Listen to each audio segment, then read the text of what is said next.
Hello guys, welcome to our YouTube channel. आज का topic है क्लास 10th का चैप्टर 1, रासायनिक अपक्रिया एवं समीकरण। तो सबसे पहले रासायनिक अपक्रिया। आखिर रासायनिक अपक्रिया होती क्या है?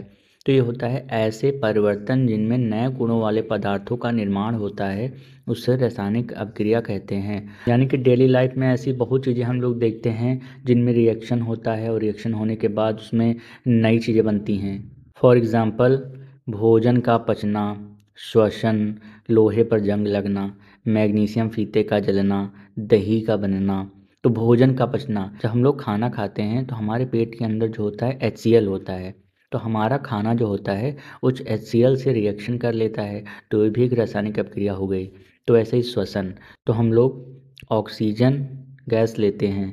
ऑक्सीजन जब कार्बन से रिएक्ट करती है तो कार्बन डाइऑक्साइड बन के बाहर निकलता है, तो ये भी एक रासायनिक अपक्रिया का उदाहरण हुआ।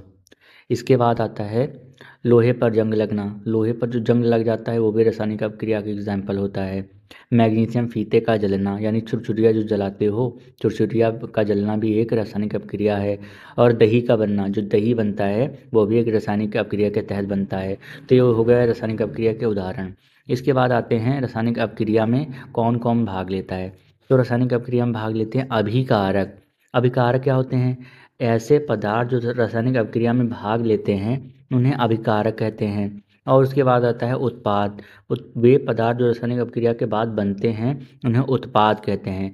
ऐसे समझ सकते हैं जैसे H2 है और O2, ये दोनों रिएक्शन करवा रहे हैं ना, और बन के आता है H2O यानी जल। तो इन दोनों को हम कह सकते हैं ये अभिकारक हैं, और इधर जो बन के आया है ये कहलाएगा उत्पाद। तो आगे है रासायनिक अपक्रिया की पहचान। तो आखिर हम लोग पहचानेंगे कैसे कि कोई रासायनिक अपक्रिया हो रही है? तो सबसे पहले अवस्था में परिवर्तन। अवस्था में परिवर्तन का मतलब, द्रव की 3 अवस्थाएं होती हैं: ठोस, द्रव और गैस। 3 अवस्थाएं होती हैं। तो जैसे ठोस का द्रव में, द्रव का गैस में, इसका बदल जाना इसी को कहते हैं अवस्था में परिवर्तन। उसके बाद रंग में परिवर्तन। कोई भी रासायनिक अपक्रिया होती है उसमें रंग में परिवर्तन हो जाता है। जैसे लोहा हम लोग जलाते हैं तो चमकदार होता है, धीरे धीरे वो क्या होता है, उसका क्षरण हो जाता है तो उसका रंग में भी परिवर्तन हो जाता है।